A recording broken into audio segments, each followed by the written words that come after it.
Strip it. Strip it. All right, leave it. Strip. Bump it. He's coming. Oh my gosh. He got it. Nice. Hey, y'all. Welcome to the Redfish Podcast with me, Captain Ty Hibbs, Captain Shane Mayfield, and Captain Dave Best. And we're just kind of starting this. We're some fly fishing guides down in southeast Louisiana, and we've been doing it for quite a while, especially between the three of us, for sure. Fly fishing, sight fishing, even some trout stuff before, but mostly our focus is around redfish, why we love it, and trying to get the word out about protecting a redfish. You know, there's not really any conservation down here. We're trying to start that narrative and just talk about what we think needs to happen, our opinions, other people's opinions, just kind of the state of the redfish in Louisiana. And there's a lot to be talked about, so you're definitely not going to want to miss anything any of us has to say. Captain Shane Mayfield here. Like Ty said, myself and he and Dave, we're all full-time fishing guides here in southeast Louisiana. I'm born and raised in the small coastal community of Port Sulphur, which is, for those of you not familiar, is about 60 miles southeast of New Orleans. And, I've been guiding full-time, both fly and spin fishing for over 25 years. Born and raised in the area and, just love taking people fishing. And as Ty mentioned, we're getting together because we just feel like that a more conservative approach to fisheries management is needed in Louisiana. And we feel like maybe getting some of the issues out into the public and letting people form their own opinion and see that, it's a great fishery, but it's not an endless fishery. So we want to do our part to make sure that our fishery is sustainable for the future. And yeah, so listen up, and we'd love to have you listen in, and any questions you have, throw away, and we'll see if we can answer them. All right, this is Captain Dave Best. I'm originally from Mississippi, but I've been in here about 20 years, so I'm a transplant. But fell in love with this place, several years ago, and started working at the fly shop that used to be in New Orleans, and that's how I got into the whole fly fishing deal. Was starting work there. Grew up hunting and fishing in Mississippi, but have been here quite a while, I said. And the biggest thing for me is thinking about making a living as a fishing guide, and how I've seen the fishery decline over the past 20 years since I've been here, especially the last 8 or 10 years that I've been guiding, and just see how it's declined, and know that we do need to take some conservative approaches to changing the way the fishery is handled here. But a lot of people have a lot of different opinions, and look forward to hearing from some of you guys that may want to shoot us an email, give us a call, whatever, and tell us what you're thinking, what you feel about it. But definitely love the fishery here, and want to do whatever I can do to help save this thing. So. Hey, I'm Captain Ty Hibbs. I've been a guide down here in southeast Louisiana for right around 10 years now. Born and raised in Kenner, Louisiana, actually. Most of y'all fly into Louis Armstrong. I don't know what it's called now. What is it? Yeah. Didn't they change the name? No, I don't think so. Oh, no? MSY. Yeah. I always call Louis Armstrong. Kenner, bruh. But that's where I'm from. Most of y'all fly into that airport. I live kind of right north of the airport, between there and Lake Pontchartrain, and I grew up just fishing. That's kind of what I did. I played baseball my whole life, and fishing was always a part of it, and then I just kind of jumped right into it. Worked walleye fisheries for a little while with Louisiana. Have done a lot of things in the fishing industry, but mostly it's just been guiding for me. I love doing videography and photography too.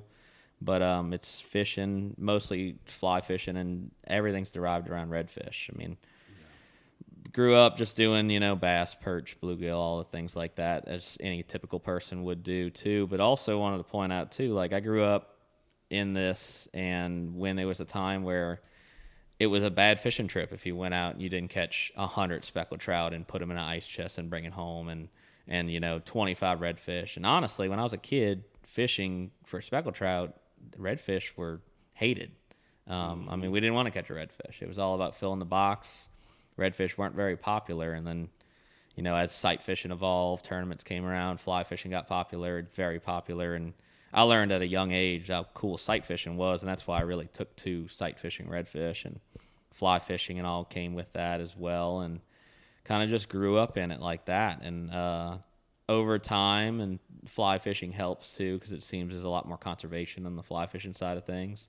But over time I learned, like, man, if I put this fish back, I can catch it tomorrow. And I just thought that was the coolest thing in the world. And why wouldn't you want to, who wants to go and, struggle to catch fish when we could let a few go and have better days? And I mean, at the end of the day, there's a lot of things I'd rather eat sometimes than, just redfish and trout. But we're not saying it, you got to throw everything back, but it definitely helps to throw one back. And you'll hear it a lot in this podcast, and we're going to talk about different things on, you'll see me views on social media and posts and all, but I always tell people, throw one back, pick up one piece of trash, do one thing for somebody, and use the hashtag one for Louisiana. Just do one thing, every time you're on the water that helps this state, helps this fishery, or just help somebody and it's going to make this place a far better place.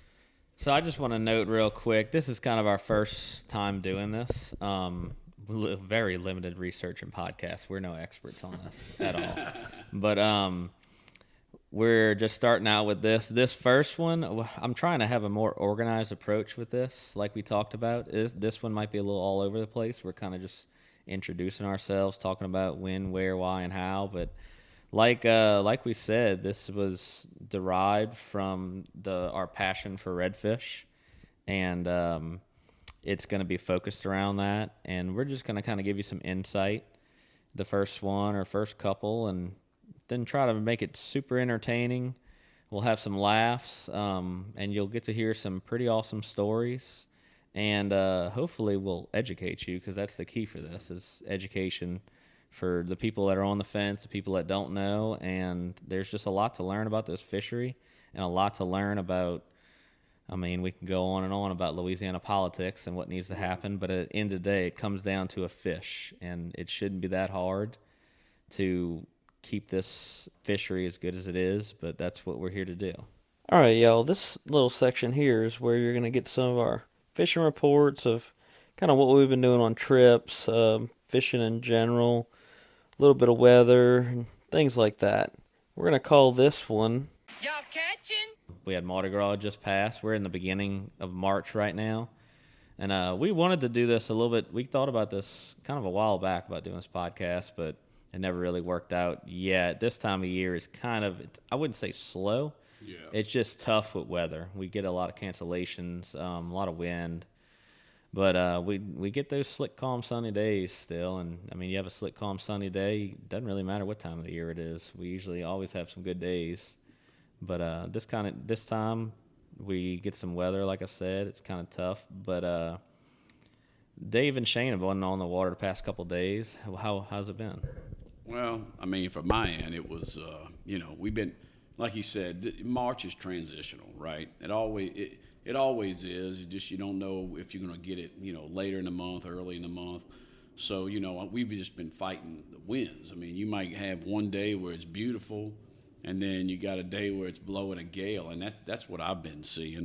It's late. The other day we fished, it was nice and calm, which even though the water's, not crystal clear, you move around, you can find some. We did well on day one, and then day two, it was blowing, 25 to 30 knots, and our success rate went down. But, yeah, it's kind of what you get this time of year. It just depends. You get a slick, calm, and sunny day, though, and it's incredible. Yeah. And you get blown around somewhat. But yeah, and the thing is that you just don't know what you're going to get. People always ask, when's the best time to come? And I said, well, if it's calm and sunny, we can probably make something happen, from the sight fishing aspect.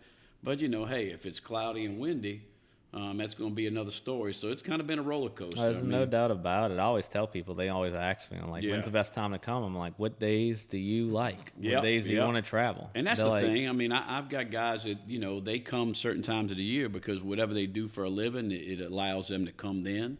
But that's been me lately. And so Dave, how's your days been? I had a guy and his grandson come in over the weekend, fish Sunday, Monday, Tuesday. Sunday, pretty decent day. Got some shots at fish, caught a couple of really nice fish, nice bull red and big black drum. But then on Monday, it's supposed to be blowing again, like you said, almost a gale. So we got out there, pretty early, and we fished for like 3 hours, and it started ripping. And we said, dude, let's just take it back. It's just too much. Saw a lot of tailing sheephead. Got the sheepy coming up this weekend. Yeah. So I'm sure it'll be blowing definitely a different direction and whole different conditions. So what I was able to. I mean, we're actually we're doing this podcast right now, the day before the sheepy tournament. While everybody else in the tournament's probably scouting hard for sheephead, we're just hanging around Shane's house right now doing a podcast because we figured that would be more efficient with our time than scouting for sheephead. Because I don't think it really matters. We can go 3 days in a row and slick calm and see 300 sheephead. It don't matter on when you're actually trying to catch them. You know how that goes. That's the way it was for me. The worst windy morning we had when we fished 3 hours, we probably had, quite a few shots at sheep's head. And then you go back the next day when the weather's nice and they're not where they were the day before. And you're like, well, it's the same wind, less wind, better conditions. You don't see fish. So, but most of the time it is. If you get some good weather, you get some good sight fishing conditions. But if it's blowing and all that stuff, gets everything churned up, it makes it definitely a lot tougher. But yeah, I mean, that's the main thing this time of year. Like just depends on like we were just talking about. If you got 2-3 days and throughout the whole year that you want to plan your vacation, it really doesn't matter. People always ask what's our favorite. We're like, look, we're fishing, we're on the water a whole lot. And it really doesn't matter. If it's slick, calm, and sunny in August, you could see some incredible stuff. Mm-hmm. If it's blowing 30 in August, it's tough. People always want to come October, November, December, January even. I don't think we could put 10,000 guides in this state that time of year. It really wouldn't matter. People are going to come.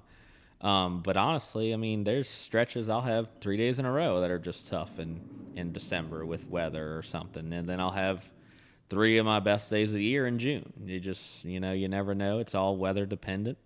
I always tell people when they book, I'm like, look, bring the sunshine and the calm winds with you. And that's right. It doesn't really matter about the fish at that point. At the end of the day, this is the place that people are coming to redfish, whether it's fly, spin, anything. And it's just because it is that good. It's that we have the estuary, we have, the fish.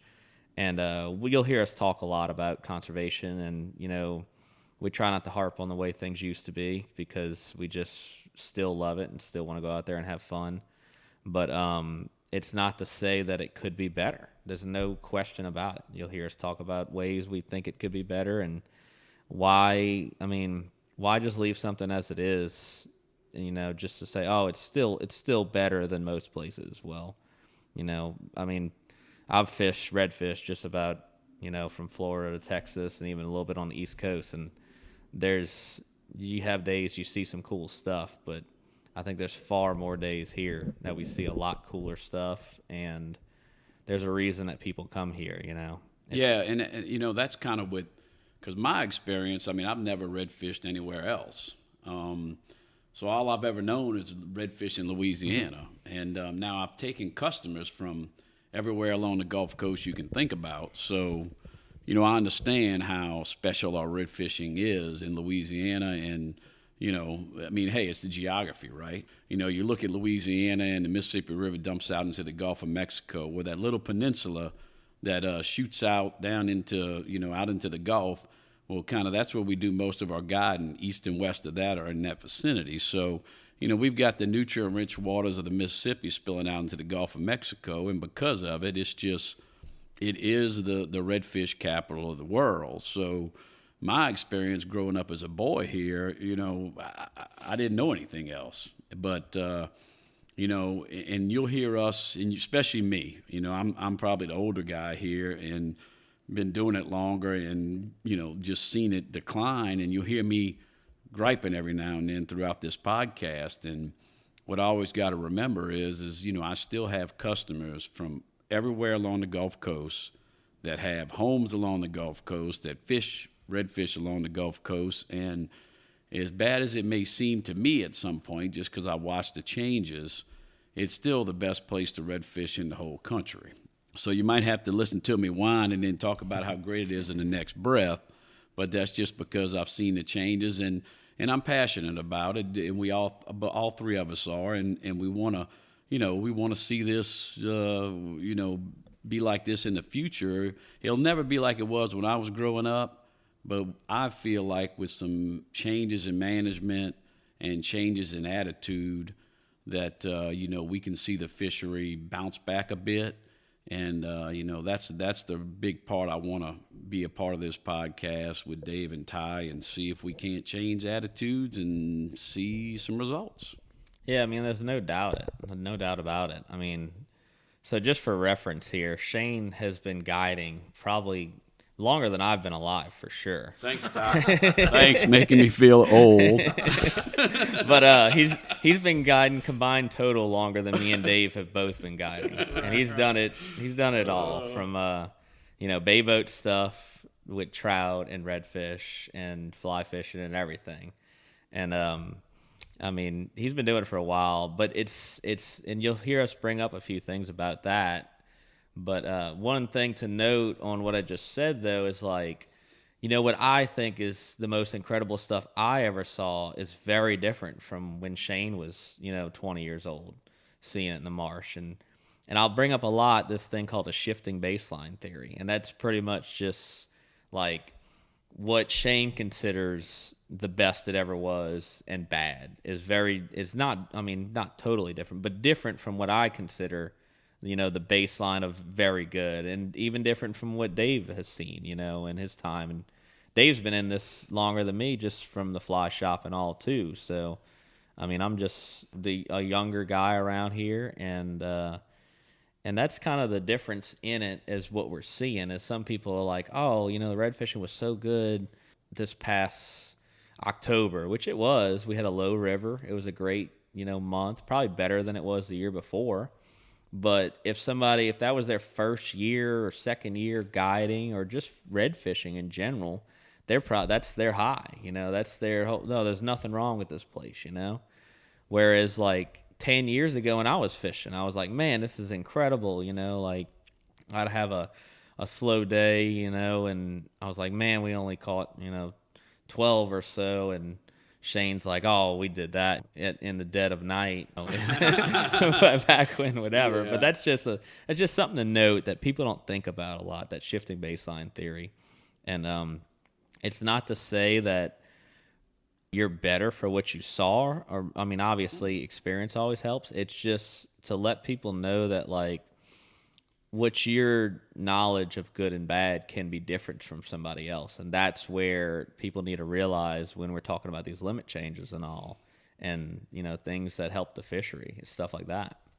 Yeah, I had a couple of little different work stints at the fly shop that used to be in the city. And I remember when I first worked there, a little bit before Katrina, I got to go fishing. Of course, y'all know, with Captain Rich, and it was just, I thought, off the charts. You catch over 30 fish on fly, one day, and I had no clue what I was even doing. I was pretty much a noob at it, but fell in love with the place. Throwing spoon flies. Yeah, throwing spoon flies. That's what you're throwing.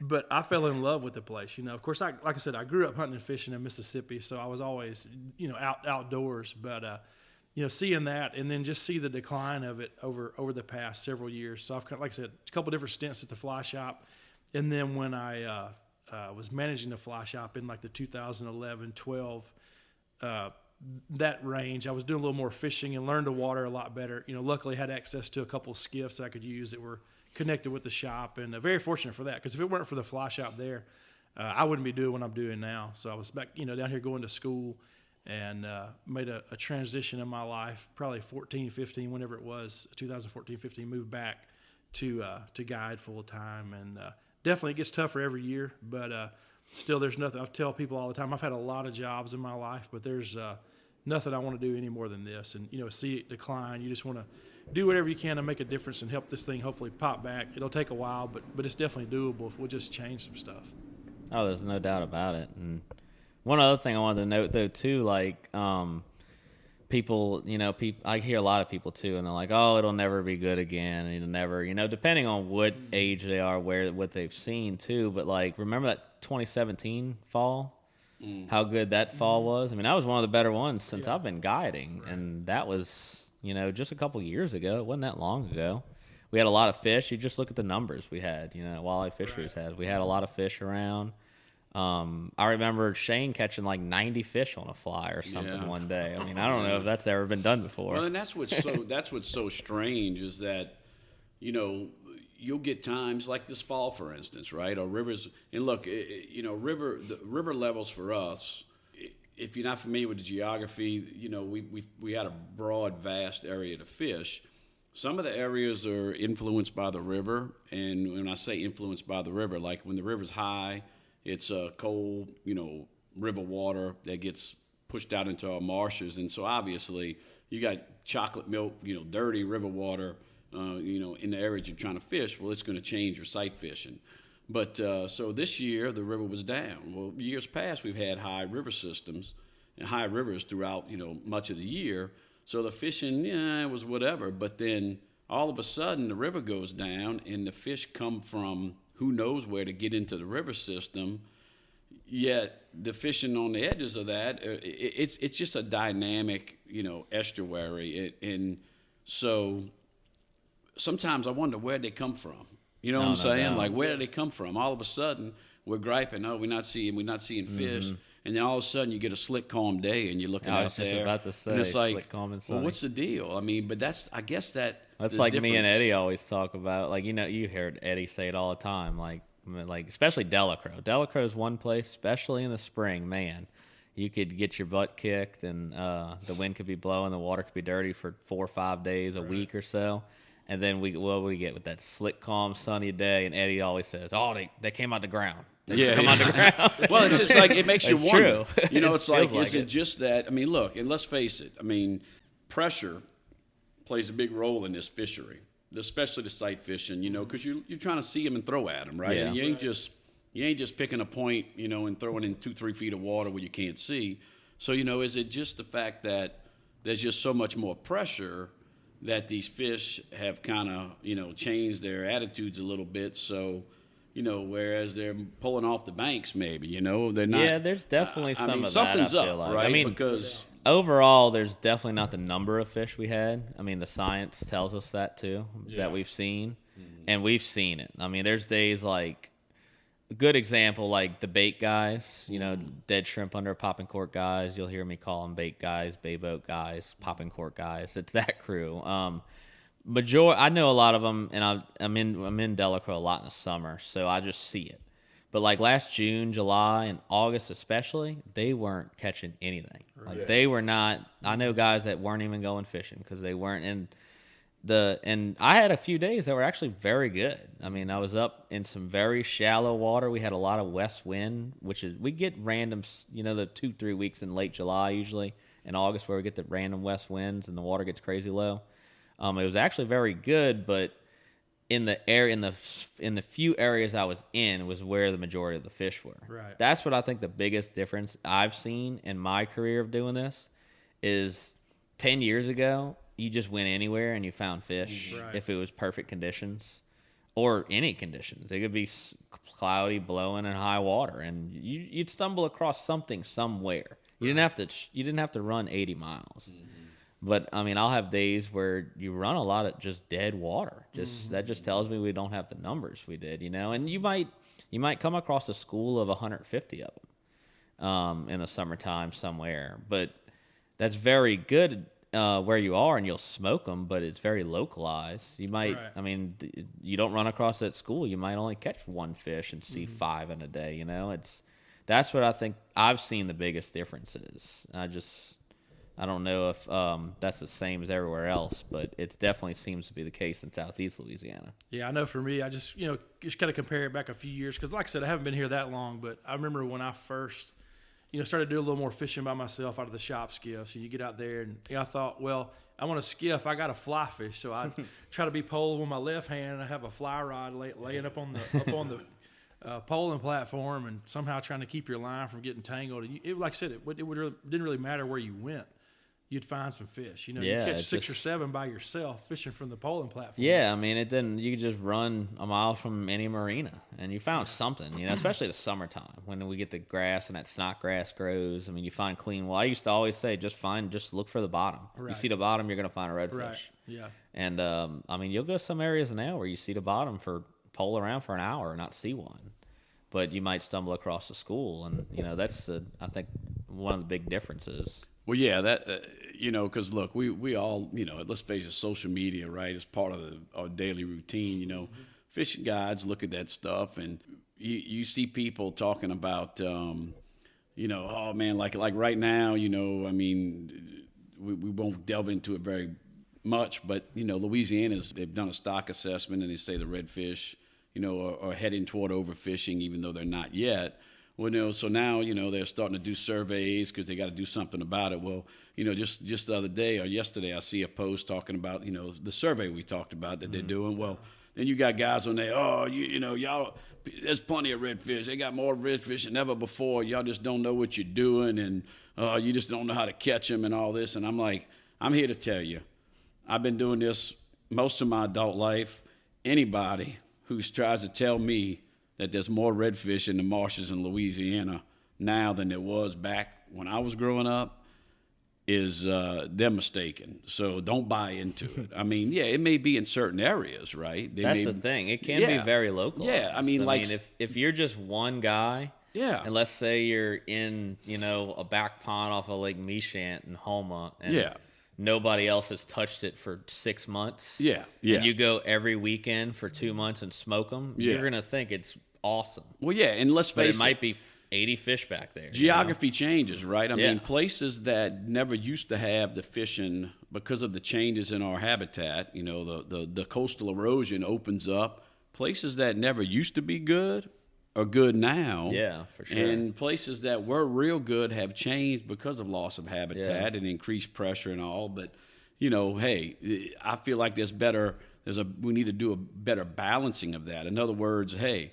we see these changes happening. Well, let's react to them, not sit around and kick the can down the road until there ain't nothing left. That's my biggest thing on it is like we've had no change in our limits for over 20 years now, and just for the sheer fact of forget about land loss, forget about everything that's against the redfish, just for the sheer fact of fishermen now compared to 20 years ago. Why, what nobody even thinks about that. Just the sheer pressure of people. Mm-hmm. I mean, I always use this as a perfect example for people. Like, one of the biggest things people are always like, man, fishing's always so good after a hurricane or something. Or like, remember how good it was after BP? Oh, yeah. I mean, after BP was probably the prime of my life. I mean, and I was young then, but that was the best I can think of the fishing has ever been in my life. And I started to just think like, especially storms, everybody's always like, oh, it brings the fish in. Well, you start doing the math on it. No, storms are actually horrible for us. Right. The water just grows for weeks at a time. Mm-hmm. Sometimes they tear apart the marsh. Like, we don't want hurricanes here. Never. The only thing good it does, I guess, is get rid of some of that extra grass that we get that starts dying up and choking out places. Mm-hmm. But I started doing the math on it and just think about, so like Katrina is a great example, but we didn't have to use that one. Just think about Ida last year. What are we, 23? So almost 2 years ago now. Nobody was on the water in Houma for like 2.5, 3 weeks, 4, maybe a month, Mm-hmm. Just that short of time frame. I fished down there a couple of days in that time, and it was really good. But you didn't see another boat. It has nothing to do with, the hurricane didn't drop off a bunch of fish somewhere, It kept people off the water. Yeah, it showed you what unintended conservation, so to speak. Yes, for sure. I mean, I saw it after Katrina. You said, I mean, there was nobody Plaquemines fishing was ground zero after for Katrina, right? Plaquemines got wiped out. No infrastructure. Commercial fishing was down. Everything. The fishing was off the charts in the Venice area, and I'm talking at that point. I'm talking bay boat fishing, just because. It was fall time. The fish were inside. It was as good as I'd ever seen it, but there was nobody. There was nobody shrimping, nobody crabbing. I mean, I was a kid at that time. I remember driving to Point LaHasha with my uncle and my cousin, and we'd be the only boat on a Saturday morning down there. Yeah, and so that's the whole thing. I mean, our management of the fishery has not kept up with the changes, and the changes being specifically loss of habitat and increased pressure. When I was growing up in Port Suffolk, we had gill nets. I mean, it was nothing for me to go out fishing and see a guy with a big old gill net laid out, crazy. catching the hell out of every redfish that was anywhere near. But guess what? We had way more redfish than we got way now. less people fishing. Yeah, Even with the gill and nets. so and what that'll bring in is that you're going to hear people hear this, and then they'll be like, yeah, well, we need to open up gill net. No, that's not what I'm saying, because it's a detrimental fishery. I mean, it catches everything. And there's not enough redfish, and that's the thing. I mean, you got different interests, right? You got guys on the commercial side, if they want to say we got more redfish because they would like to start commercial fishing again, right? I mean, but we need to manage it based on the here and now, and the management that we've had over these last forever years has not kept up with that, and that's why, you're seeing where we're at today, and we can change it. We just got to have the people that want to do it, We got a little segment here we're going to call Conservation Corner. And I'm going to have different segments in this podcast. I think that's a good way we can kind of keep on track and keep things rolling. We're going to call this one Conservation Corner. This is going to just what we're talking about, conservation things that need to happen, and different things like that. I mean, I know we've probably already talked about most of that, but this is where we're going to specifically try to keep most of the conservation stuff. It'll help y'all if you just scrolling through, want to listen to things, but I think this is where we're going to note, what's going on. Like, so the big thing that just happened lately was with speckled trout. This is a redfish deal, so we're not going to talk too much about speckled trout, but it does coincide with it. We had our limit change proposal voted down unanimously, as crazy as that is to believe, by the House of Natural Resources Commission. Voted it down unanimously, which is pretty crazy. If you want to go read some of that or listen to, or even watch the meeting, I'll have a link. You can go watch the meeting, and I don't really want to get on that because it really grinds my gears to go and look at that meeting. And I mean, some of the comments that were made were just unbelievable, that people that are supposed to be highly knowledgeable, that have been in school for a while, that some were doctors and lawyers before they were in the position of politics they're in. And some of the comments they made were just, I don't even know. You can't even say that they were common sensual. I mean, they were just completely asinine at that fact. But right now we actually have a public comment, and it's more of a survey. We have a survey that Walleye Fisheries is putting on redfish. And we were talking about it a little bit yesterday too, and I don't really like the wording on it. Like I was explaining, it's more of a universal format that they use. But at the very least, as I was telling everybody, I don't care if you're here for one day a year. This is your chance to make your voice heard. Go tell them what you think needs to be done. This is your chance to, you don't even have to leave a comment. Just go and fill out the survey. Leave a comment if you think anything else needs to happen. But Walleye Fisheries is looking for, what the public thinks. They have done a stock assessment on redfish. It is not very good. There's, as far as numbers go. So they're just looking for public comment. And this is going to bring about a new change for redfish limits, which, I mean, we definitely need. I think something needs to be done. They need a break, just as we were talking about with hurricanes. And I mean, BP is such a good example because it kind of broke the hurricane bringing fish in theory. BP, they closed the fishery. I mean, and then it was so good that following year just because the short closure of a fishery. I mean, they could close the fishery for a month. It would probably be the best we've seen it in a couple years for sure, just if all those fish got released.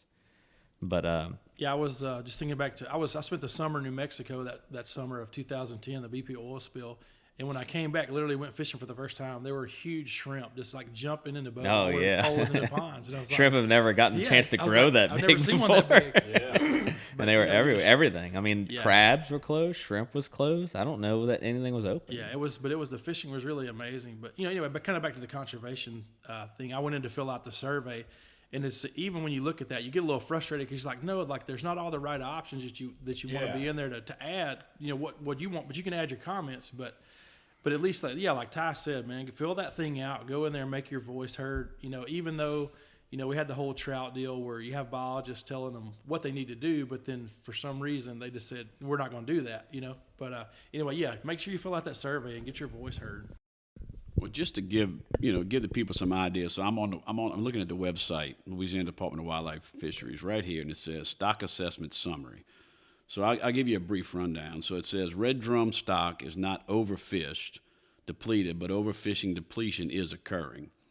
Overfishing has occurred frequently in the most recent decade, so 80%. The spawning potential ratio began trending downward in 2005.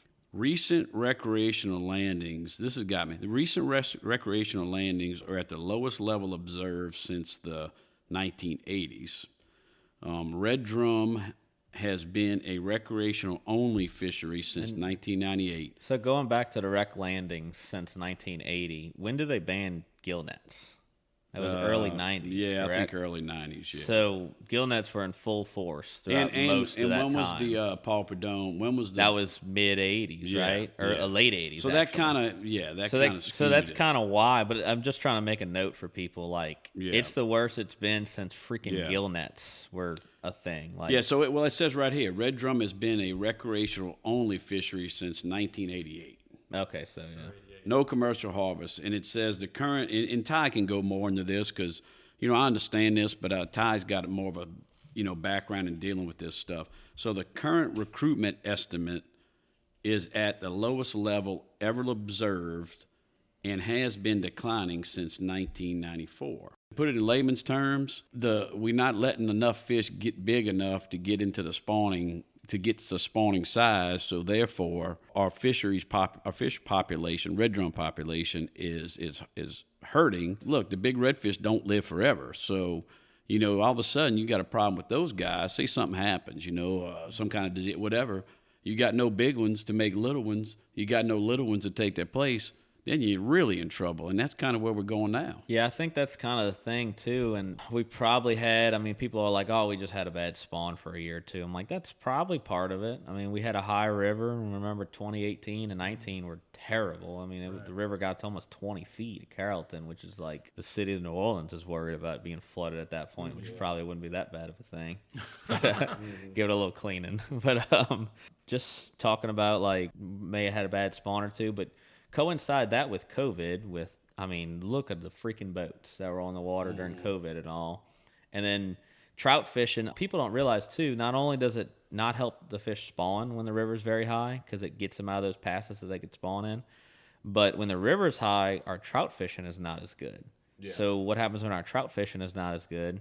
All the guides that would be filling the box with speckled trout and all, they are filling it with redfish. Yeah. So just for the sheer fact of what happened with redfish, the trout fishing declines, the red fishing picks up. And that's what I think we've seen hard the past 6-7 years, especially with that river water. Yeah, there ain't no doubt. Like I said, I do both and, fly and spin, and I fish. I keep my bay boat in Venice. So that's exactly what happened to the fishery in Venice. Years ago, we had a better trout fishery. When I say Venice proper, so, south of Venice, leave Venice, head down river. Well, now we don't. Don't let the guys fool you. The trout fishing in and around the Venice area is either done, for the most part, is out in Breton Sound, or going to the west. Fishing down south of Venice for trout is not what it used to be. So, hence, the redfish took the brunt of the pressure. And that's another thing. That's what I'm saying. Adjusting to change. There's so many things against a redfish. I tell people all the time. So I think and I truly believe that the past 5 to 7 years, a redfish has had more pressure from every angle going against it than every other fish in our water. I think they've had more pressure than freaking tuna under a shrimp boat. Yeah. They're more accessible. Trout fishing was kind of tough, so everybody was keeping redfish as a. That's just what we got, so let's do it. Right. Tournaments, come in, and they're not killing them, which is cool, but it's also more pressure. There's more of us. There's more fly guys around. Yeah. That's pressure, Yeah. There's way more bow fishermen than ever before. That was never a thing when I was younger, and now they're running all over. And then, obviously, the pogie boats, which have been a disaster, for years. And people are starting to notice more about the pogie boat thing. But, you got to think, too, they've been kicked out of basically every other state or pushed way off the beach. So there's more of them fishing our waters than ever before right now. Yeah. And they're just killing more fish. So you add all that up together between a high river, more people redfishing, bow fishermen, more fly guys and popping cork guys, and it's a lot of pressure on a damn redfish. And it goes to show you how hardy that fish is and how good of a fishery it is because of the pressure it's taken a beating on. But I think we're finally I don't really want to say the breaking point, but we're to a point where we got to, get on the train and get moving with it, or get off and watch it die. There's got to be a stopping point for them to rest at some point. We can't just hope for a hurricane to wipe out mankind and leave the fishery alone for a while. Nobody wants that. We definitely don't want another damn oil spill. Yeah, it's like I just noticed fishing like the past little while. I say little while, a few years, or really the past couple years for sure. It's like you go in ponds that, like, I fish east and west side of the river, but you make some pretty long runs on the east side of the river. But it's amazing how far you get out and you see, prop scars in ponds. Oh, it's unbelievable. You know what's going on out there. I mean, you know what's happening. And what blows my mind about some of the bow fishermen that are doing that stuff out there is, like, they'll be the first ones to be like, oh, there's nothing wrong with a redfish. I'm like, there's nothing wrong with you running 90 miles in one night with mud motors to go find redfish to shoot with an arrow. Right. I'm like, because you killed them all close by. And, I mean, not just them. I tell people all the time, like, look, I don't agree with the bow fishing. I don't like it. But they do not kill far close to the number of redfish that die by bait and, different things like that. I'd say the bay boat community, popping cork, live shrimp, stuff like that. I think those fish, there's a lot more fish being killed by that group of people than there are the bow fishing guys. It's just a fact of the matter. But I do believe it's unneeded pressure at night because we've seen it. We've gone in areas, especially this time of year, is when we're kind of right in the same areas as those bow fishing guys, and we've seen it, and makes the fish very hard for us to catch. And it's just, when you see those scars through the marsh, I mean, they're there for years. We don't see those go away, and that's definitely not good for it either. Yeah, well, and look, I mean, I get it, right? I mean, what floats one guy's boat, no pun intended, is not what floats other guy's boat. And I'm sure, you're right. The number of bow fishermen compared to recreational or rod and reel fishermen, I should say, the numbers are way off. I mean, there's way more rod and reel fishermen. And I mean, look, the guides, the meat guides or, the spin fishing guides keep way more fish. It's just, for me, it's a moral thing in the fact that I would have to believe, that they have to have a resting period at some point. And I would assume it's mostly at night, depending on moon phases and what have you. So to have people running around at night, constantly, there's constant pressure on these fish. It's just, like, look, the guy that loves to bow fish, he's going to say, oh, you just mad, blah, blah, blah, whatever. I'm just saying, for people make it sound like these fish are not in a state of rescue. Look, I've seen videos because, everybody's social media, right? And they want to post this stuff. And I've seen videos of some of these bow fishermen, and they're acting like, it's so hard. And these fish are just sitting there, literally, when you got this big old loud airboat with all these lights pulling up on it. And these fish are just laying there, and they're just shooting at them like, fish in a barrel. So I'm not saying it's like that all the time, but I can tell you, very seldom do you pole up on a redfish and he just sits there forever to let you know what I'm saying? And I mean, you start making some motion. Yeah. He's going, don't get me wrong, you get big schools of redfish. Well, they just going by, so you throw and close your eyes, you hook one. Right. But, I mean, as far as being able to, during the day, see the number of times I think I could sit there and just shoot at a redfish with an arrow and then finally hit him in a day, that is very, very, very, very rare. So there's no doubt. I guess what I'm saying is, I mean, they don't let it happen a lot of other places, for game fish particularly. I don't understand why we do it here, but, hey, it is what it is. But, I just think they need to be changed. No doubt. And everybody's got to sacrifice, right? It's not just them. It's everybody. That's what I try to explain to people. I'm like, look, everybody's like, oh, if we got rid of bow fishing, red fishing would be fine. I'm like, no, it probably wouldn't make that much of a difference as far as the numbers. I think it would leave less like Marsh torn apart, less fish just getting bombarded. You know, I mean, how many times have we pulled up on some redfish? I mean, I've been in Magnolia some days in the spring, seeing, you know, a good bit of redfish, having a day seeing 20, 30 and getting a bunch of shots, and like they're zombies. They don't want to move, and we know what happened the night before. They got run ragged by an airboat or mud motor or whatever it may be, and that's the thing. But one example I wanted to use, Shane actually told me about this, or came up with this. I don't know where he got it from, but I remember you were telling me a while back. You were like, you know, if we went and shine rabbits tonight, let's just say it's rabbit season. Let's say it's, you know, December. If we went and shine rabbits, we could get arrested. Definitely get a ticket. Like nobody's like, oh yeah, let's go shine rabbits. You know? No. Well, I've said that for years. I mean, you know, rabbits bring nothing, no money, not a dollar. I mean, well, let me back up on that. Like they do have a few people that go rabbit hunting. And they may have some guides that do some rabbit hunts. I don't know any, and they may be.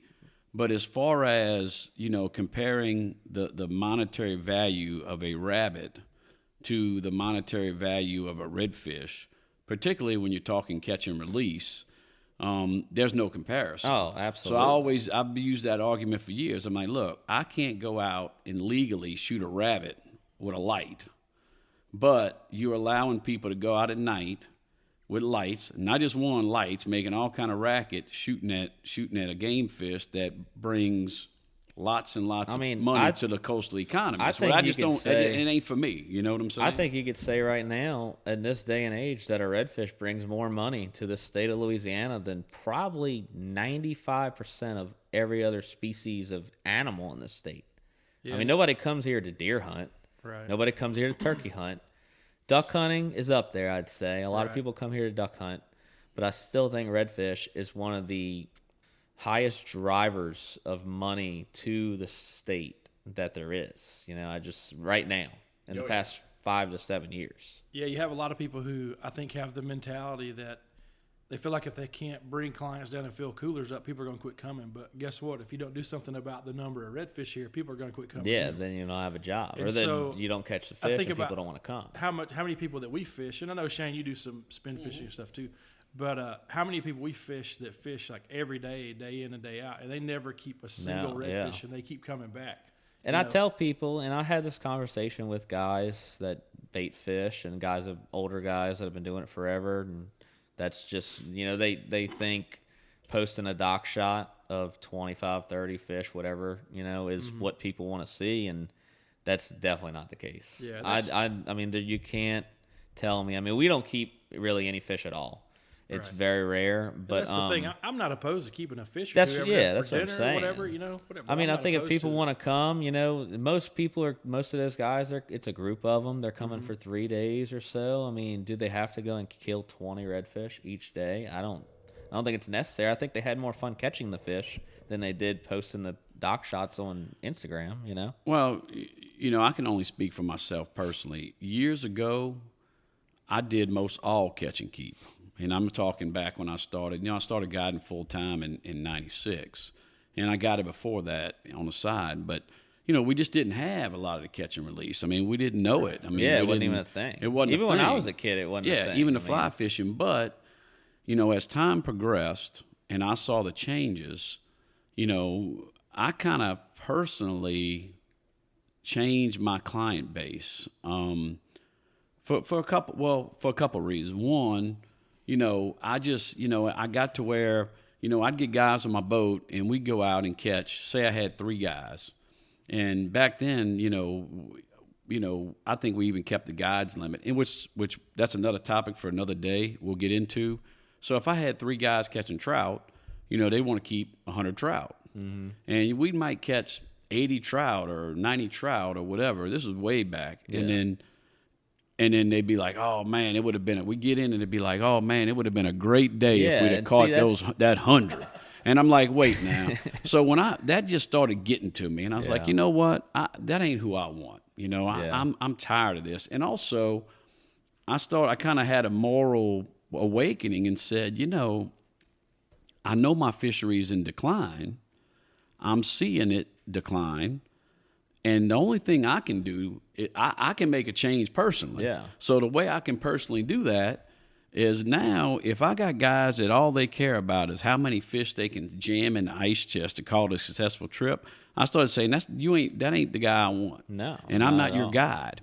And don't get me wrong, I still got some long-time clients that have been fishing with me for over 25 years, and they want to keep fish.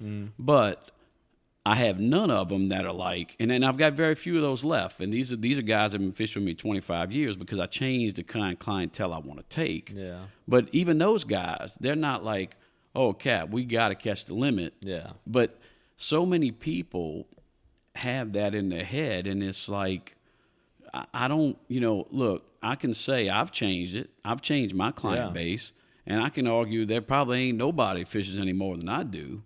So for people to say, well, you got to let the clients come keep all these fish or they're not going to come is BS. Yeah, I agree. And also say, what we do as catch and release guides, when we catch and release, well, what's more sustainable? I've got guys that come, they catch fish, they put them back. Those same fish might be caught the next day or at least a few days later for somebody else to come. So what's more sustainable? Now, look, I know you need to manage the fishery and you can't have an overabundance because that could lead to problems.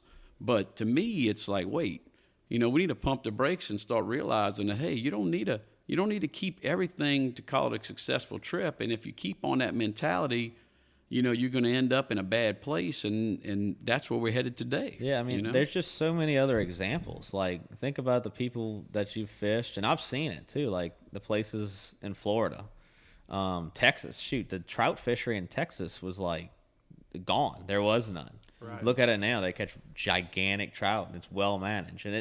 And I always go back to every other fishery is very different from here. We know that. Like, we have the river, we have this vast marsh. We're very different. But at the end of the day, there's examples out there of fisheries crashing, and it's not good. And I mean, they come back. Some of them have come back. Like Mosquito Lagoon's a good one. Right. But that's not really. It's more of grass and water issues and stuff like that, but still, fisheries can come back no problem. You just got to pump the brakes on it, like Shane said, and relieve a little pressure on it, As stewards or whatever of this, it's just, I wish that, and that's, look, I keep, I know I'm a broken record. I just tend to just say the same thing over and over again, but, the management has not changed to the changes in everything. And what gets me is when I tell people from, Texas, Florida, whatever, customers about all this stuff, they can't believe it because guess what? Over in Texas, when the Department of Fish and Game or whatever it's called over there says they're going to do something because they got a problem. It happens the next day. It's going to happen. It's going to happen. We're here. I won't harp on the trout thing, but how long ago did they do the stock assessment? 3.5 years. 3.5 years ago. Our Wildlife and Fisheries finally does a comprehensive stock assessment, says we have issues, and it's been kicked down the road for 3.5 years. And then when it finally does pass the Wildlife and Fisheries Commission and go to the House Natural Resource Committee, they kick it out because they don't like the size thing. Now, your biologists are telling you, hey, this is what we need to do to get to this where we need to be as far as the stocks. It should just be cut and dry, but it's not. It's politics. Shouldn't be any and other that, say-so. to me, it pisses me off because this is our fishery we're talking about. I don't give a damn about your politics. Exactly. That's why we're where we are is because of the politics. So we need to start – people need to start, hey, I don't care about your politics. This is what I care about. I care about the overall health of the fishery. People are always like, man, Louisiana politics suck, which we agree. I mean, everybody knows. I mean, anybody that's had Louisiana history in school down here, I remember learning about Edwin Edwards and Louisiana history in school and all the stuff he did and all. But I'm like, at the end of the day, there's more of us than there are of them. And there's way more of us that care about the fishery than there are of them. So, they listen. They hear us. I mean, things will happen if we just change that mentality and get more people behind it. And going back to the whole, like, guides thinking just fill the box thing, I always love using this example, and I won't use any names, but y'all could probably think of a few guys. I remember this was probably like 3 years ago.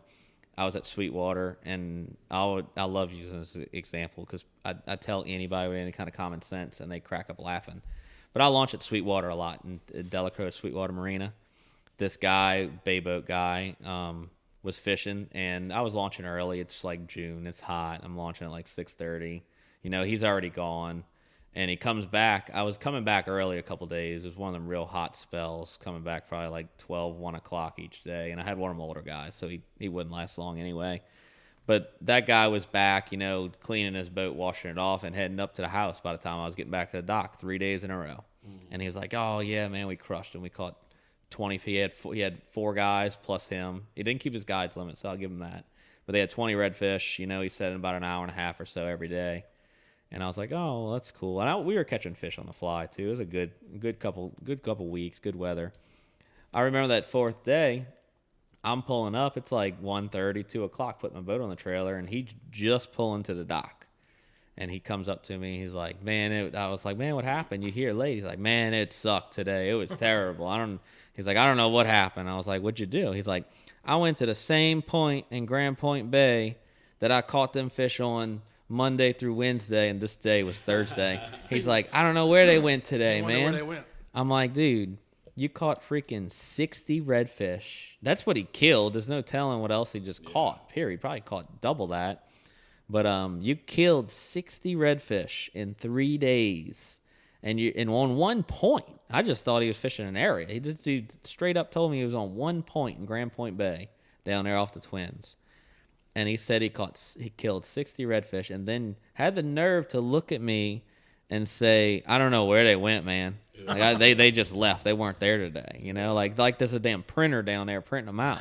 I told him, I said, man, you ever find a point like that again, you call me. I'll come blind cast flies right there and catch them. I mean, that had to be every redfish in the state on that point. Yeah, no, I remember you telling me that story, and I was like, this dude just can't believe, like, where'd they go? I was like, they went up the road in the coolers where they went. Exactly.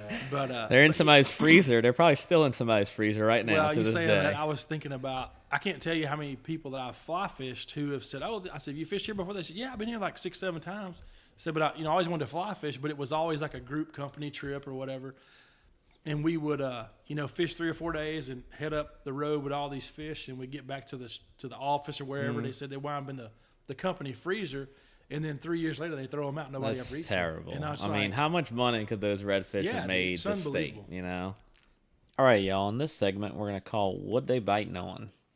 Another famous Louisiana saying you'll hear from, random people down here on the water. And we're going to talk about this. We're going to try to pick out, a different type of lure or bait or fly or whatever each time we do a podcast, and just go a little bit into about how it works, where it originated, and how to use it, and any kind of stories we have to go with it. So I think you're going to like this one. Hey, chicken, what they biting on? Hey, Rob, what they biting on? Hey, Joe, what they biting on?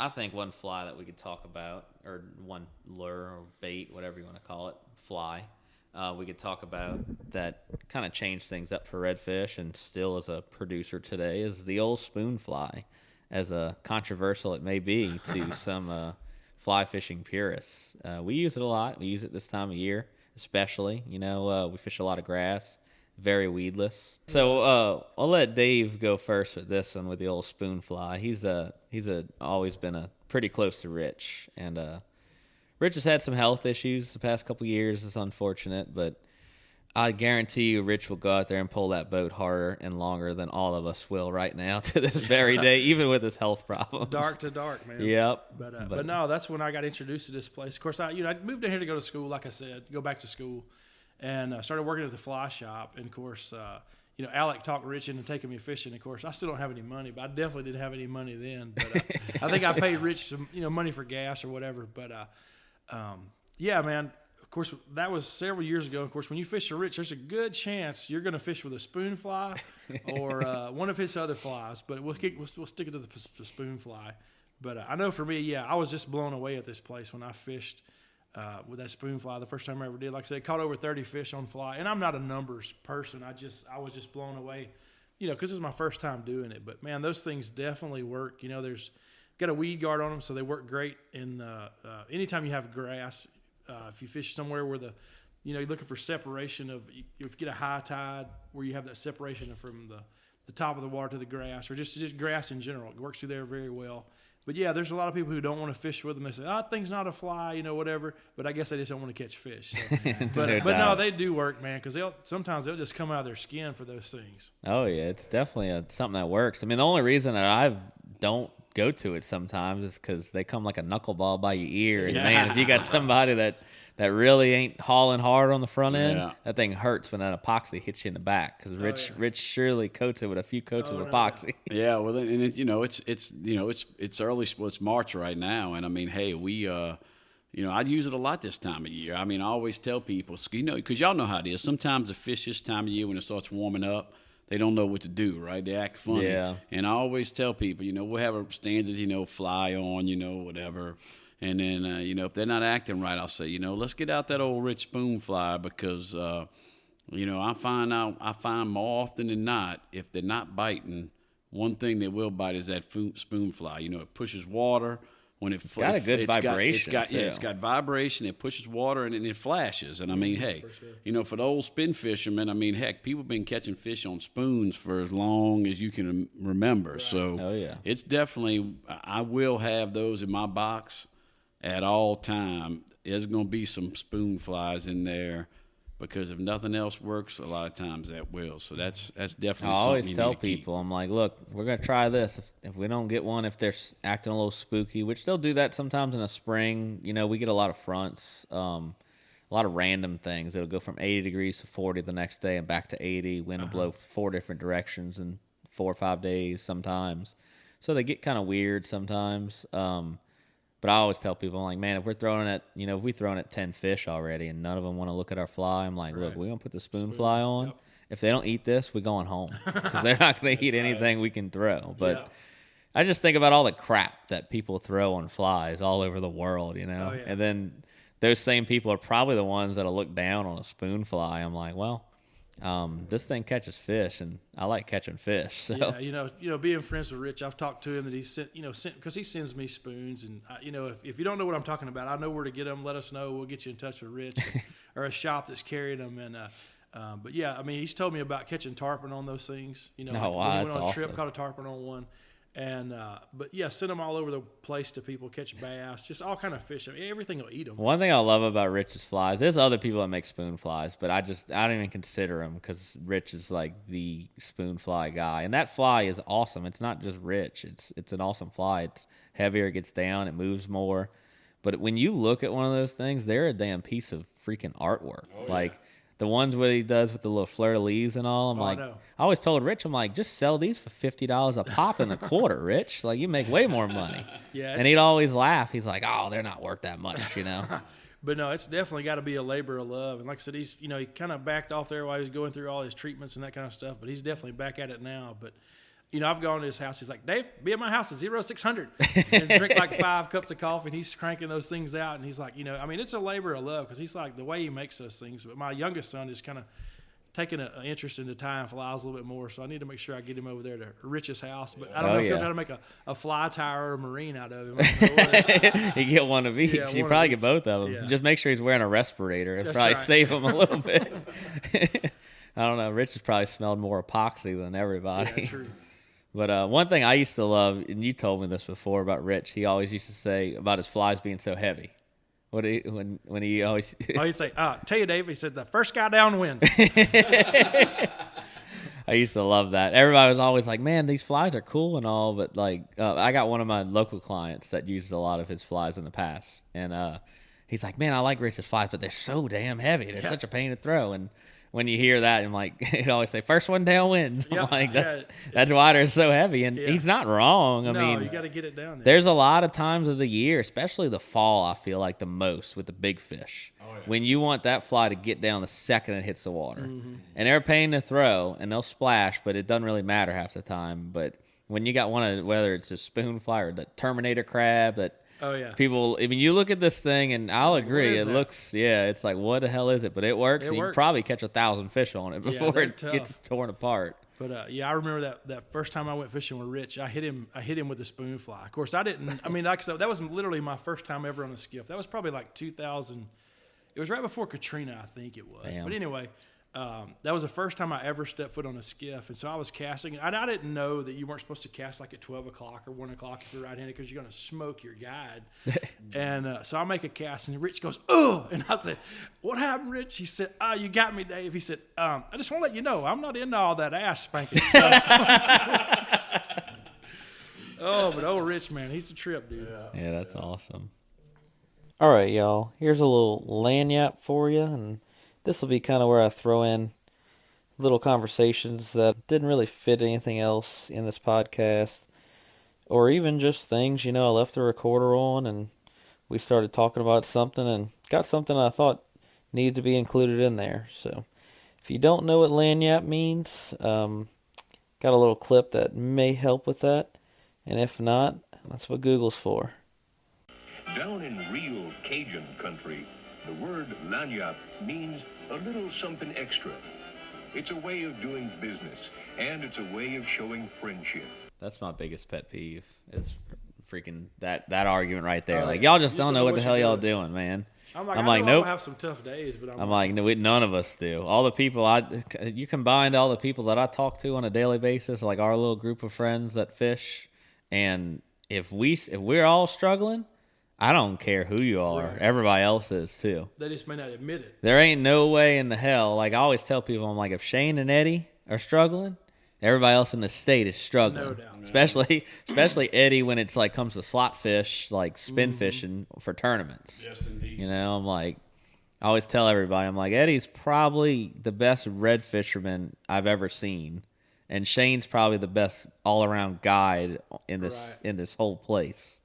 And if them two agree that something's wrong, like, I don't care where the hell you're from or what you're doing, it's always the guy that just started like a year or two ago, or 2 or 3 years ago, like, oh, it's so good, you just don't know, things change. I'm like, yeah, well, things change, I agree, but there's only so much stuff we could fish until we hit open water to the Gulf, I was talking to Rocky, the other day, and he said, dude, I'll tell you one damn thing. He said, I'm not buying any more fly rods. He's just talking about how, I mean, he'll buy fly rods, but he was just talking about how it's kind of changed, and how he's like, I definitely have spinning rods on my boat when I leave. Yeah, for sure. It's like changed over to like going from a Johnson Gold Spoon to a Sprite, but taking the treble hook off and putting this, because it's heavier and it gets down. He's like, dude, most of the big fish that they've been catching, when you out and all off the bank, kept, catching them way out, See, and that all comes back to, is that, did those fish move, or is there less fish on the bank? Because I've always said, and Eddie, I've heard this from Eddie, I've heard this from Mr. Ray back in the day when they fished all the tournaments and all, and I've just always thought this too, like I've always told people, when we're fishing, when we're sight fishing especially, whatever we see is probably, it's less than 50% of what's really there, you know? How many days, especially cloudy days, dude? I mean, you see one, we probably missed 5, Right. And on a sunny day, even you see one, we missed 2, 3 others probably that we never saw that just weren't on the bank at the time, So I look at that as like, were those fish always out there, but we were just shallow and not caring, Right? Or did they move? Which I think it's a little of both. Sure. I think fish feel pressure and move. We got to remember too, bull reds, they grow old, like. And you think about like tarpon. Tarpon grow very old. It's nothing like bull reds. It's even more, but think about how they've changed, Ocean fish especially. Right. Go listen to those guys like Rob Fordyce and all them talk about, how tarpon have changed because they're smart and they know. Now, I don't think that you catch a redfish one time on the bank, he's never going to get back on the bank. That's not the case. But I do feel like you can educate a group of fish as a whole. You educate 4 or 5 bull reds, they group up and with another couple, and then maybe they just stay out in the open because they've been caught so many damn times on the bank. I don't remember if it was something Rob Fordyce was on or Andy Mill or somebody, but listen, like they were talking about during COVID, nobody was hardly in the Keys. It's like it was like you fast forward back 30, 40 years. Yeah, I remember listening to a couple of those like that. Kind of like it used to be. So you just take the pressure off a little bit. Yeah. That should be a perfect example right there. That all goes back to hurricanes and BP and all. And I always use an example like think about, we always get like a week straight in August where it just rains all day, every day, nonstop, And we probably can't even get on the water for 4 or 5 days, but nobody else is, there's nobody on the water. that day that it's pretty after that is always so good. And I always was like, man, it just, it doesn't make sense, but it does make sense. Yeah. They literally 4 or 5 days of no pressure, and the fish are happy, and they're, showing themselves, and you see more of them. It's just literally because that many weren't killed I in think 4 or it's 5 a combination. I think it's a combination of, like I said, less fish, a lot more pressure. One thing's like, okay, permit, for instance. They had the pandemic. Well, nobody was going down to the Palmetto Club. Right. Yeah. Well, so, everybody, I ain't never fished permit. I ain't got no idea. All I know is redfish.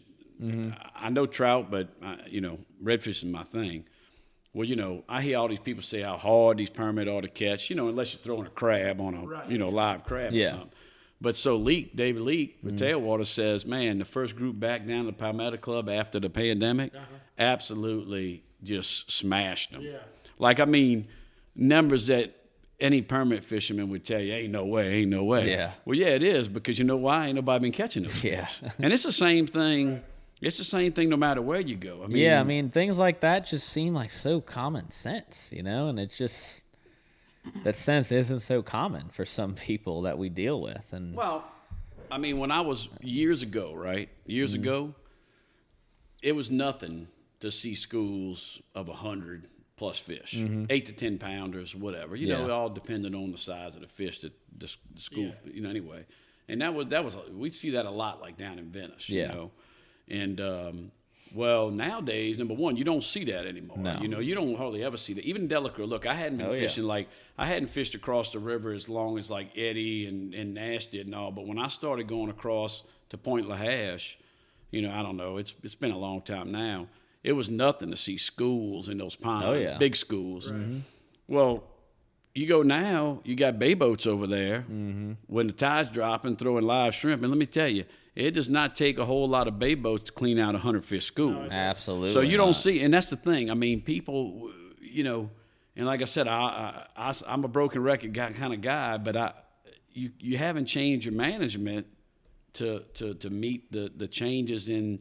Look, there ain't no secrets no more. No. Look, if you know about it, I know somebody else knows and about it. if you think it's all to yourself, it might be for a day or two. Yeah. It don't last long. I can remember when,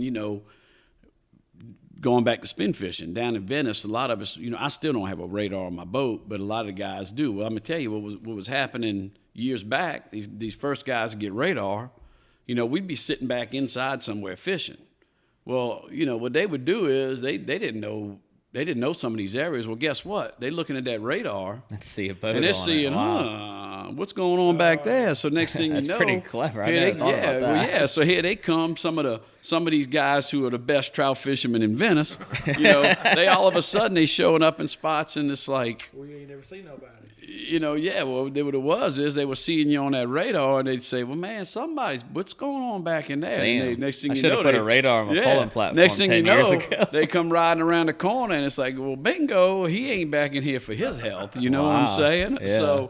Yes, indeed. It ain't no different than you hear about guys like in Florida and all fishing wrecks or whatever, and then somebody sees them on the radar, and then kind of like, reel them up, because they want to get off them numbers. You know what I'm saying? Yeah. But pressure, there's no secrets anymore. No doubt about it. That's the thing, and going on the secret thing, and it wasn't so that you could keep things secret back then. Obviously social media was such a change in that, and for better or for worse, but a lot of people talk crap on it, but I do feel like you could really use it to do a lot of good. And that's just, it's not like we're getting rid of it anytime soon, so we might as well stop complaining about it. But the thing about it is, was it really a secret, or was there that many other places with fish that nobody ever cared about what you found? Right. That's what I think a lot had to do with it too. I can think of a lot of places that I fished in Delacroix that I would be like, man, or 8-9 years ago, and or even 5-6 years ago, I'd be like, man, I found a bunch of these fish back here. I hope nobody sees me. I'd see a boat running, I'd get all nervous and leave, and they probably didn't give a crap about whatever I was doing because they were doing the same thing somewhere else, But now, I could just give a prime example. Last year when I was way up north in Delacroix, and I had a bunch of really good days and some really shallow, sketchy to get to stuff. where we know where they all school up, a lot in the summer. Used to do it a lot more in the summer, and there was a lot of fish up there. But I mean, there was no secret. I went there on a high water day, and there was 15 bay boats back there. Yeah, there wouldn't dare be a bay boat back there 5-6 years ago, because I mean, there's some stumps and stuff too. But it's just, I don't even know if there wouldn't be one 5-6 years ago because they didn't know about it. They probably knew about it. They didn't have to. They didn't have to go looking.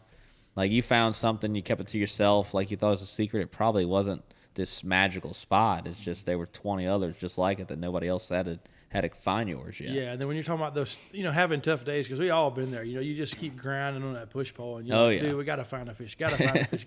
And it's hard when you know a buddy who fishes a certain area, and he ain't there that day, and you're having a tough day. Well, I'm going to fish it, because it's like you don't want to do it, but when it, to see the numbers just continually drop and drop and drop.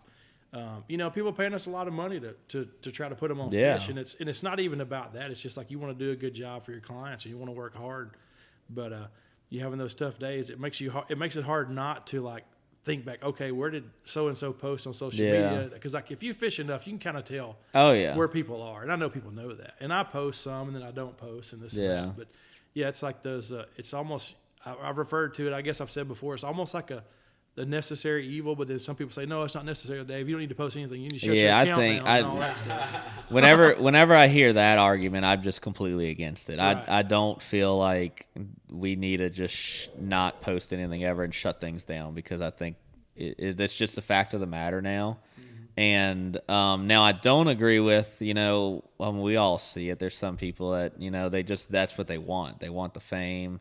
And they make themselves look really good, especially the ones that we know are just not. Oh yeah. But I mean that's the evil part of it, I would say. Yeah. I think it's just we're not getting rid of it, so you might as well use it to your advantage. But man, I've actually become quite fond of. I think it's like a game to me. Whenever I see somebody post something, and I don't know. I have this crazy memory of like fishing spots and areas. And I'm like, I know exactly where that is. Yeah. I don't even care about going there half the time. Yeah. It's just like, I could drop pin that crap. Like, especially duck hunting. I'm bad when people post videos or pictures of like where they're duck hunting. I'm like, I could drop pin that pond. I don't know why. It's just like, that's my hobby of that. It's not even, I don't care about going there. But Well, I'm bad. I mean, you know me. I mean, look at how many posts I do. I'm just lazy. I mean, I'm always working. It's like, and I'm like, man, it's funny because it's weird that I have a little of something against it. I don't have anything against posting.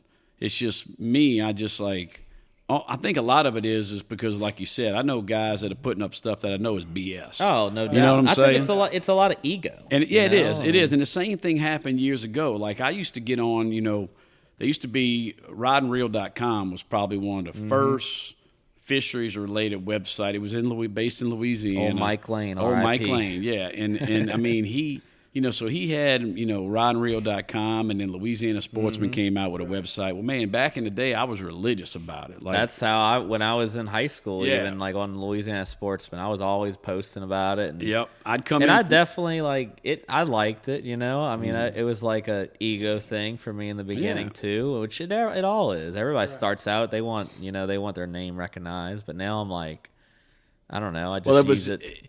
And I did it on those websites, and look, it worked. I mean, but I'd sit down and, I'd write a good, nice, truthful report. Like, if we caught him, we did. If we didn't, well, then I'd see a guy post right behind me. People started getting on it. And I knew this guy was sitting right by me, and he didn't catch a damn thing. But his post was like, oh, yeah, we smoked him today. And then I was like, but look. That's just me. I mean, truth be told, some people see it the other way. Like, they see it as a tool, like it's advertising, right? Like, in other words, people get degrees in advertising, right? And there ain't nothing false advertising. Guess what? Hardly anybody goes to jail for that. You know what I'm saying? So, you got to use it to your advantage. I'm just hard-headed, and I'm like, damn it, I ain't going to compete with somebody who's lying. I look at it as like, I used to think that's, let's just post bull reds and, not post anything else, not post the bad days. But like, I look at it now as like, I don't want to post bull reds every single day. Right. And I've done it. I've been in that situation where I'm like, this is really cool to me, and I'm just feel like the cool guy for doing it. But now I'm like, I want to post like the days where I caught 25 slot fish, Right. you know, tailing up shallow. Maybe the biggest one was 6 pounds. Yeah. Or like the days I caught 4 sheephead and a couple slots and a Right. jack, Yep. you know, right by my house in crystal clear water. And Yeah. I mean, I want people to come for that. You know, I don't want people. It almost bothers me sometimes when I get people like, "Oh, I want to come in November and catch bull reds." I'm like, let's, you No, know, I like get give it, me yep. give me the people that just want to come catch fish. You Well, know? it's like, you know, I got a couple guys or people that fish with me, and they're like, you know, you tell them what's going on with the fishery, like the numbers are declining. It's like, hey man, can we just like, you know, keep the fish in the water and turn it? I don't have to have a grip and grin shot. And I was Yeah. like, I appreciate that. Oh, for sure. Because I've also had people I know who called me and said, "Hey, Cap, what's up, man?" I was like, "Oh, not much, just washing the boat, you know." Yeah. What's he said, "Well, I haven't seen you post anything in a Yeah, they week or just two. don't Have you even not have been a fishing?" clue, I was like, yeah. "Nope, I hadn't been fishing because I ain't posted nothing." See, I drives love me crazy. and it comes from like I just love taking pictures so much. Like I love getting that beautiful shot of somebody holding a fish, and I love even more how much some guys appreciate it. You know, because there's some people that just, I mean, there's a lot of people that I've heard where they've been elsewhere, not so much here, but elsewhere in other states where they won't even allow people like bring their phone and take a picture and all, and no pictures at all. Yeah. I'm like, this guy paid a lot of money to have this one little picture. At least I can do is make it really pretty for him and send it to him, which I think is super cool, and I like doing it. But I definitely don't post like crazy like I did, 8 years ago and all. And there's really no ego at all when I could care less what you think about me when I post stuff. It's more so to check out this great day we had. More so for my clients. A lot of my clients are on social media, so they see it, and it's just really cool when I can go back and look through my phone of all these pictures and it's kind of like a catalog. Well, that's how it is for for me. I mean, I don't post, but I can go back and look at those pictures and like, Yeah, and you if it's in remember what August, happened. if it's in August or whenever it is, and I can say I know exactly where I was, Yeah. exactly then, what it was like, and it's kind of it's a what you call it, fish log, it's Yeah. a log. That's how it is for me. Like I always tell people, man, I did a lot of chemistries and maths and all that stuff. I don't remember any of that crap. But dude, I could look at a picture, and my buddy Casey running when we fish tournaments, he always thought that was the coolest thing. Casey was a phenomenal boat driver, but like at 65 miles an hour driving that boat around, he wouldn't know left from right in the marsh sometimes. but he was great at driving a boat. I wasn't driving a boat that fast, but I knew the marsh so well, and I could picture it in my mind. Like driving through it and looking at it on a map. But same thing with a fish. Like we'd fish a tournament, and let's say it's 3 years later, and Casey would be like, "Oh man, I wonder what's around here." And he's like, "Oh, I've never. Have we ever been in here?" I'm like, "Yeah, we came around this corner. Those 2 fish floated up. I caught the one on the right. It was like 8 and a quarter or something. We put it in a live well, and you caught a 9-pounder right around the corner, or a 7-pounder."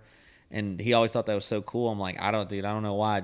That's how I remember things. And having those pictures, like I can look back and I remember like that fish eating, And I think that's super cool. Yeah. And I just hope that clients look at it the same way, and they remember that. And if anything, they'll look at the picture, especially if they put it on their wall or something, and they're going to call you again. Yeah, for sure. And, I'll go back through my phone. Like if you're struggling on tough days, sometimes I'll flip back like a year or two before, and I was like, okay, where was I fishing this time? Yeah, what was the weather like? What were you doing? Or something, or something in the background. You're like, oh, I know exactly where I was. Yeah, or just the fact of the matter: are they wearing a jacket? Is it March? Are they bundled up, or are they in shorts? That's a big difference. I know we had mentioned Rich earlier, but I tell you, and I know y'all remember stuff too. But dude, I remember as times I fished with him. He's like, "Yeah, Dave, don't you remember that fish you caught?" Blah blah blah. That's over awesome. here, and I was like, Yeah. dude, how do you remember that? That's He remembers like I everything. remember everything that has anything to do with fishing. Nicole would always laugh because like she always gets me for things. I'll put I don't know, something of hers somewhere, and it's gone for life, and I don't have a clue. I don't have any recollection of doing some things, but I do not forget fishing stuff. I don't know why. Yeah. I could tell you. I mean, I remember catching trout at Seabrook in Lake Pontchartrain on what color I was throwing, what time of the day it was, what time of the year, in a flatboat. But don't ask me what, something about organic chemistry. I've written all that off. Right. Forget it. Yeah, it kind of probably leads to why we do what we do, right? I mean, I always tell people I like taking people. People's like, "Oh man, you fish on your days off," and y'all know me, man. Hell no, I don't. And it's not that I don't like fishing, But I just like taking people fishing more than I like fishing, right? I mean, and having those pictures and, just remembering those. And like, I'm just like Ty. I mean, I can look at something and say, man, I mean, all I got to do is see a blade of grass and say, man, I remember where I was, this is then. And, and then you can go back to it and say, man, well, like today, like he said, they got a jacket on. Well, no, it's November and they in shorts, so it was warm, whatever. And you can, unfortunately for us, a lot of that's washing away. A lot of our spots are changing, but you just got to use the tools that the tools you got, and pictures are nice. It's nice to look at old pictures, especially in the digital age. I mean, you can just snap away and it don't matter. You can just delete the damn thing. Never. Well, that's one thing. Like, and social media is good for that, and like I said, I don't think it's an evil thing. And it's really good. Like, I mean, I just like seeing, I would have never guessed the feedback for the good I've seen on conservation stuff. Like, I was always one year prior to about 4 or 5 years ago, I wouldn't post anything negative, nothing. Like, it's all good fishing days. I don't care about anything else, but like starting to post more like controversial stuff about limits changing and stuff like that, it'll piss some people off. And I mean, we all like to fight with people about things and think we're right, but at the end of the day, you just let it ride. But I am truly impressed at how much people get behind it, more than I ever would have thought, and people are messaging me and saying, oh, it's really, I agree with that. Or just people, I get clients all the time whenever I post something like pogie boats or, something about the stock assessment, and I get a client from Montana or California or Michigan or New York or Texas, and they're like, man, what's going on with this? I want to know more about it. And that's just one more person that's going to help this fishery. And that's I think it's just so great. It did, because I mean when I was talking about that survey, that they're doing for redfish now, Wildlife Fisheries put out, and they had two different guys. One guy was talking about not liking bow fishing, and another guy was a bow fishing guide, and so they getting into it, right? Well, then as you go through the thread and you keep reading the comments, well, eventually, they agree to disagree about the bow fishing part of it, but they did find some common ground in other things, like, as far as, loss of habitat and blah, blah. So, really and truthfully, for the most part, all anglers, want more fish.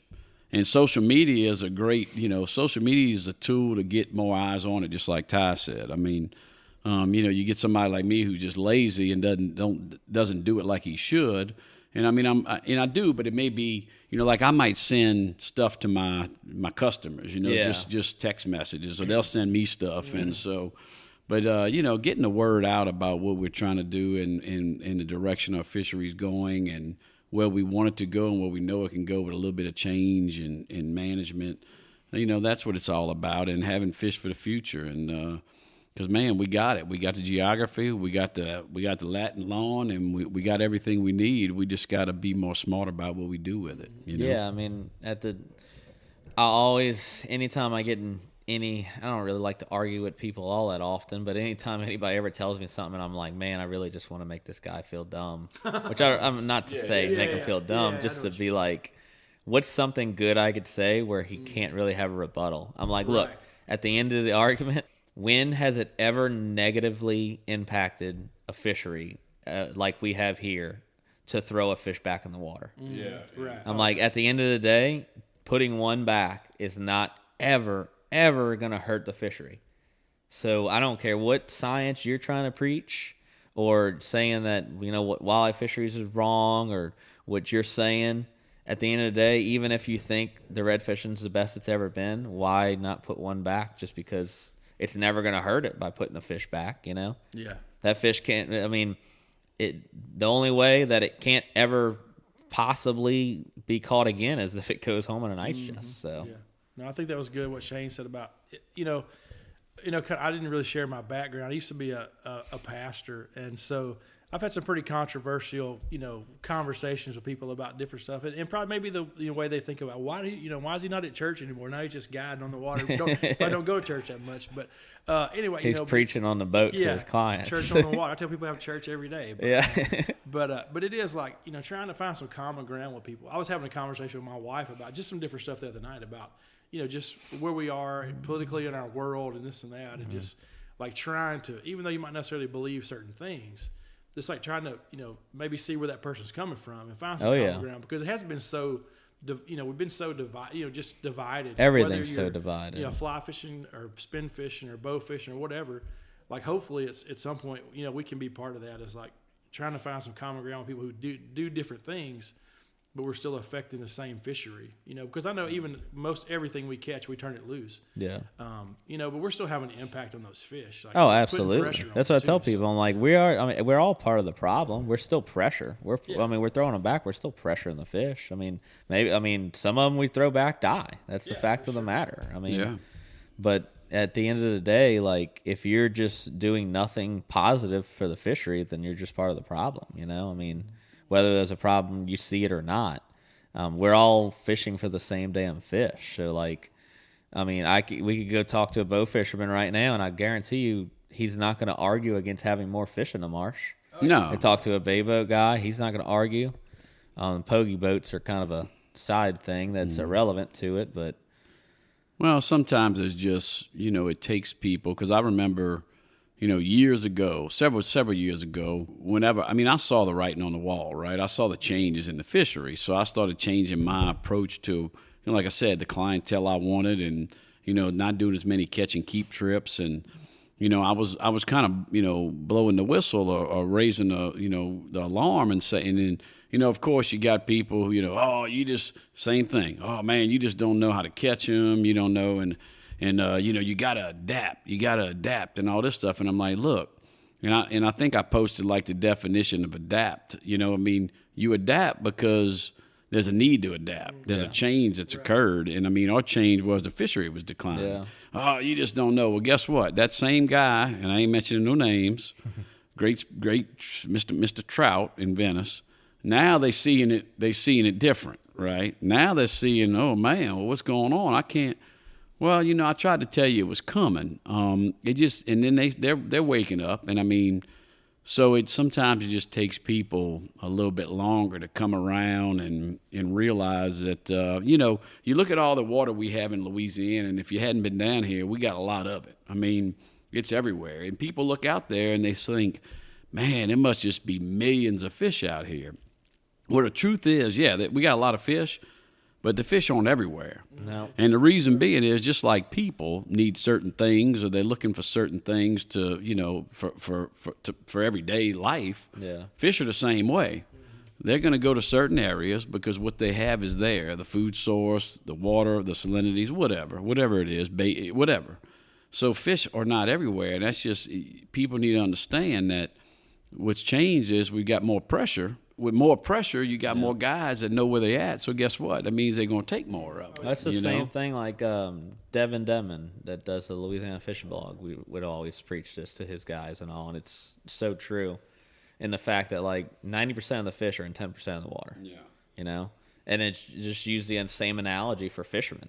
10% of the fishermen catch 90% of the fish. Mm-hmm. So if that 10% of fishermen is far, 80% more than it was 10 years ago, and they're all fishing in that 10% of water where the 90% of the fish are, there's a lot more numbers coming out tenfolds, So it just makes a difference, and I think at some point you got to look, whether you want to hear it or not, you got to adapt and change something. Nothing in the world's infinite. Nope. It doesn't matter what it is, fishing or not. Like, you can't do the same thing for 25 years and expect the same result. That's all there is to it. Well, I hope y'all enjoyed that, and please don't forget to send any comments, questions, or concerns to TheRedfishPodcast at gmail.com. Feel free to let us know what you like, didn't like, and what you want to hear at the next one. In the meantime, get that redfish survey done on the Louisiana Wildlife Fisheries page online, and feel free to check us out on Instagram, Facebook, TikTok, whatever your thing is. We're probably on it. Looking forward to hearing from you, and be on the lookout for more. Thanks. Strip it. Strip it. All right, leave it. Strip. Bump it. He's coming. Oh my God. He got it. Nice.